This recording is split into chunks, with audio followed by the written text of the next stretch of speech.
देगा with certified copy of death certificate, succession certificate, probate which is a certified copy of will and specimen signature of the successor. So basically जो successor है उसके signature तो company के पास नहीं है, तो उनके स्पेसिमेन सिग्नेचर अब कंपनी के पास सबमिट होंगे.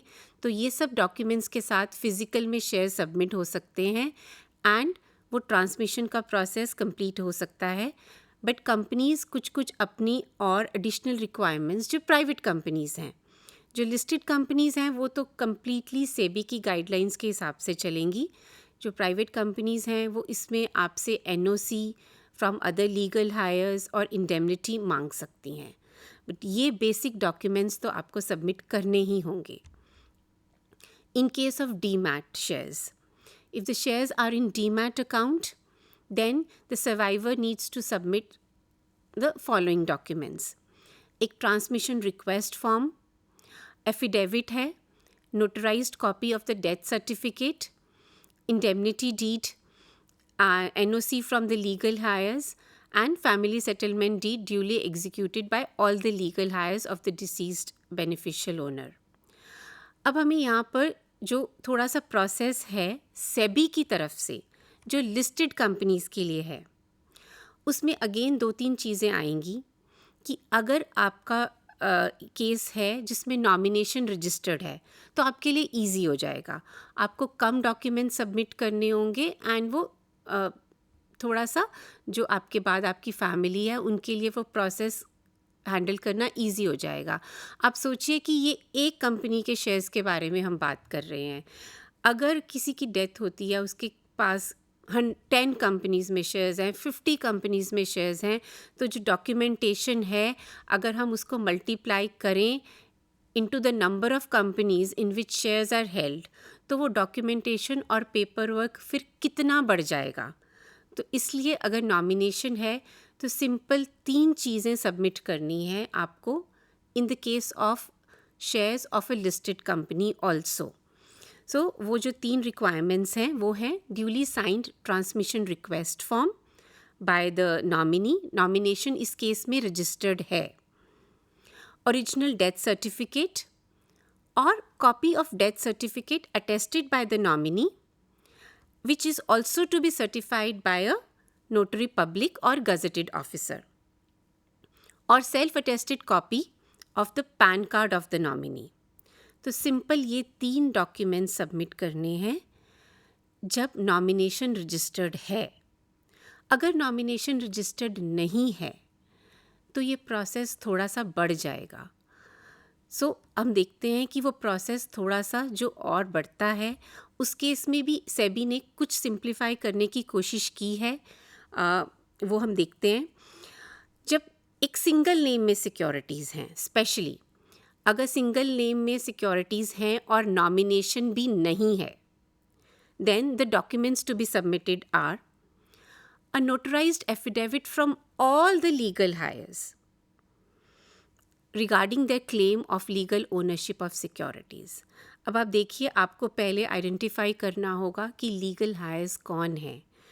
अगर हम एक एग्जाम्पल लें, person, a male member, mister A, his legal heirs would be his wife, his parents and his children. अब वो जितने भी लोग हैं उन सब से इस केस में हमें एफिडेविट चाहिए होगा. और अगर ये कितनी सारी कंपनीज़ में शेयर्स हैं तो आप देखिए कि वो डॉक्यूमेंटेशन कैसे बढ़ता जाएगा.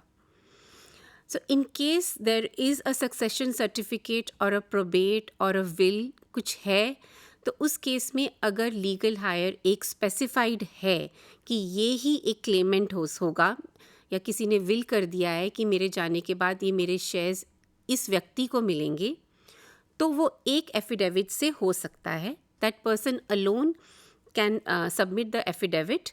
Otherwise, an affidavit from all the legal heirs would be required. Transmission request form again by all the legal heirs. जो सारे उत्तराधिकारी हैं, हर एक डॉक्यूमेंट पे उस केस में सबके साइन होने होंगे. Original death certificate or copy of death certificate attested by all the legal heirs and also certified by notary public और गजेटेड ऑफिसर। इसके साथ साथ और रिक्वायरमेंट्स हैं। ये हम सारे डॉक्यूमेंट्स देख रहे हैं जब हमारे पास शेयर्स सिंगल नेम में थे और नॉमिनेशन भी नहीं रजिस्टर्ड था। Self attested copy of pan card of the legal hires, a copy of any document attested by the legal hires, which is succession certificate, probate of will, letter of administration or court degree, legal hireship certificate, along with notarized indemnity bond and NOC. Indemnity bond and NOC again from all the legal hires. तो ये एक complete इतनी बड़ी list हो गई एक company के case में when the shares are held in a single name and there is no nomination.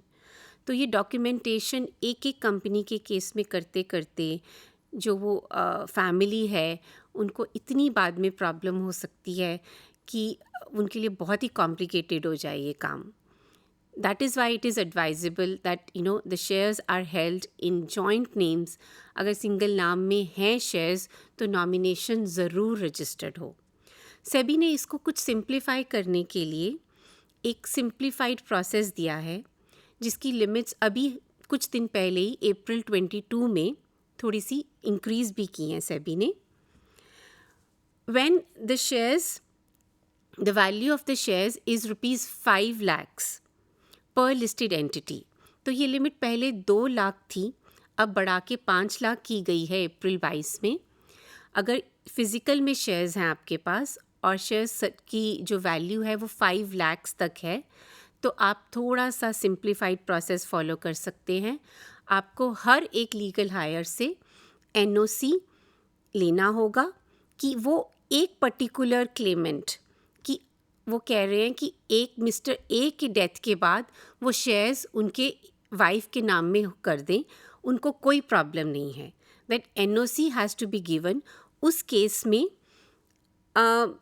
सबके एफिडेविट्स की सक्सेशन सर्टिफिकेट जो प्रोबेट ऑफ विल उसकी नहीं ज़रूरत होगी। तो इस केस में अगर शेयर्स की वैल्यू फ़िज़िकल में शेयर्स हैं और वैल्यू 5 लाख तक है तो थोड़ा सा सिंप्लीफाइड प्रोसेस है। अगर शेयर्स डीमैट में हैं और वैल्यू 15 लाख तक है तो ये सिंप्लीफाइड प्रोसेस फॉलो कर सकते हैं। इसकी लिमिट पहले 12 लाख थी, अभी सेबी ने थोड़े दिन पहले अप्रैल में इसको बढ़ा के 15 लाख किया है when shares are held in demat form. Then NOC, as I said before, I'm just repeating it.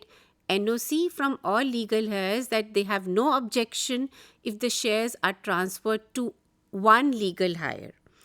And एक indemnity bond वो देंगे where they say that they're indemnifying the RTA, तो रजिस्ट्रार होता है उसको indemnify करने के लिए या कंपनी को indemnify करने के लिए कि हाँ आप ये शेयर्स इस पर्टिकुलर लीगल हायर के नाम में दे दें और हमें कोई प्रॉब्लम नहीं है।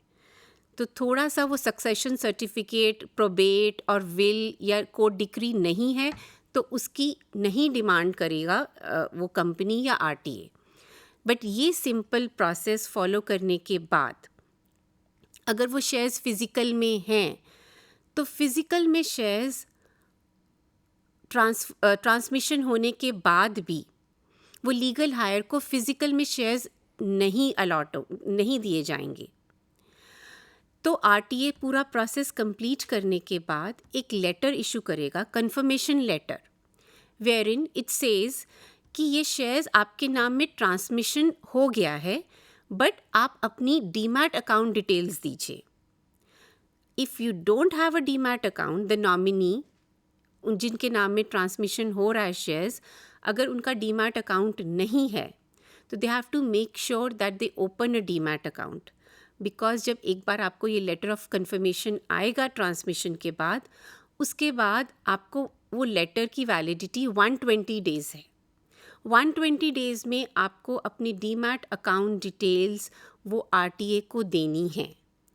एक बार रिमाइंडर आएगा 45 डेज़ के बाद, फिर एक और रिमाइंडर RTA देगा 90 डेज़ के बाद। लेकिन अगर आपने 120 डेज़ के अंदर भी वो डीमैट अकाउंट डिटेल्स नहीं दी RTA को तो वो शेयर्स एक डीमैट सस्पेंस एस्क्रो अकाउंट में चले जाएंगे। वो शेयर्स आप नॉमिनेशन होने के बाद भी, सब ट्रांसमिशन प्रोसेस कंप्लीट होने के बाद भी आपको ना फिज़िकली दिए जाएंगे, क्योंकि आपने डीमैट अकाउंट डिटेल्स नहीं दी तो आपके डीमैट अकाउंट में भी नहीं आए और वो एक सस्पेंस एस्क्रो अकाउंट में चले गए।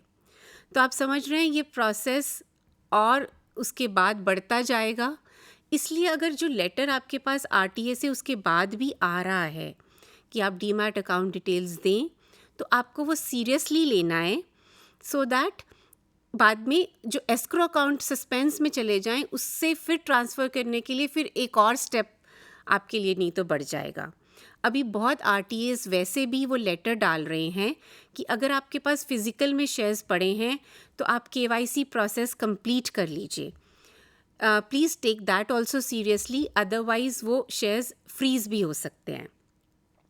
जो टाइम पीरियड है for transmission of shares, physical shares के केस में कंपनी के पास अगर जब रिक्वेस्ट आती है तो कंपनी विद इन 1 मंथ वो रिक्वेस्ट प्रोसेस कर लेती है। डीमैट के शेयर्स में अगर रिक्वेस्ट आपने सबमिट की तो वो विद इन 7 डेज़ ही कंपनी प्रोसेस कर लेगी। So basically we are seeing that everything is faster in the case when shares are held in demat form. इसमें मैं थोड़ा सा ये कवर करना चाहूँगी, transmission of securities when units are held in mutual funds. अभी आजकल हम लोग देखते हैं बहुत लोग म्यूचुअल फंड्स में इन्वेस्ट कर रहे हैं। तो म्यूचुअल फंड्स के केस में transfer is not possible.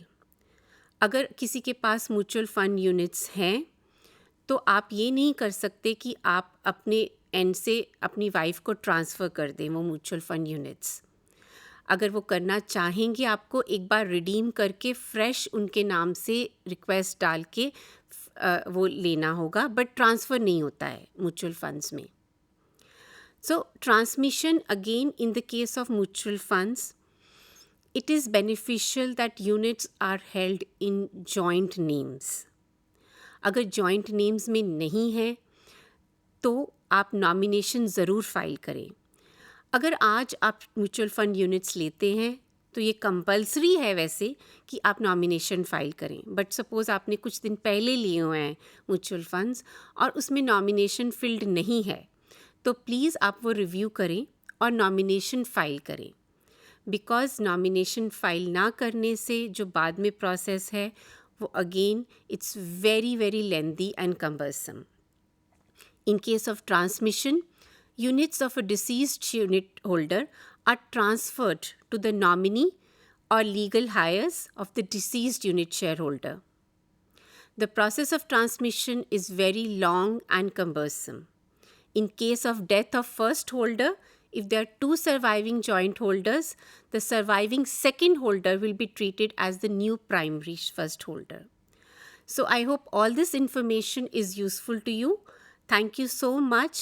Please take precautions and exercise all these benefits. आप nomination ज़रूर file करें. Thank you so much.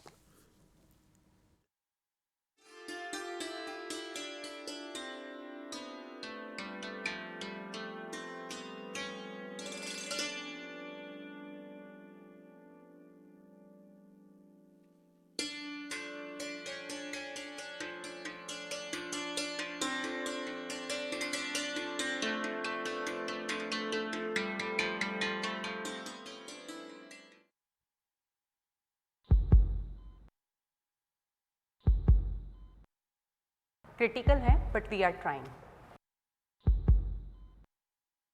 ये सब हुआ कैसे? एक फोन आया था राजेश के पास। उसने कहा कि उनकी 1 करोड़ की लॉटरी निकली है और उसके लिए उसने बैंक डिटेल्स मांगी। राजेश ने सारी डिटेल्स दे दी। 1 घंटे के अंदर ही उनके बैंक अकाउंट से सारा पैसा साफ हो गया और वो यहाँ आ गए। हार्ट अटैक आया है। देखा आपने, आपकी जरा सी असावधानी क्या कर सकती है। डिजिटल फ्रॉड करने वालों से सावधान रहें। अपनी बैंक डिटेल्स, अपना डेबिट या credit card number, expiry date, CVV, OTP, PIN कभी किसी को ना बताएं। सावधान रहें, समझदार बने। IEPF अथॉरिटी द्वारा जनहित में जारी। हाँ जी सुरेश जी, रिटायरमेंट के बाद जो प्रोविडेंट फंड आएगा उसका क्या करेंगे? कुछ खास प्लान नहीं है, पड़ा रहेगा बैंक में, ब्याज आता रहेगा और क्या। सुरेश जी, बैंक से कितना ब्याज आएगा? एक नई स्कीम बताता हूँ, उसमें पैसे लगा दो, साल भर में दुगने बल्कि चौगुना हो जाएगा। हाँ, बस कुछ नए मेंबर्स बनाने। नहीं नहीं सुरेश जी, इन सब फालतू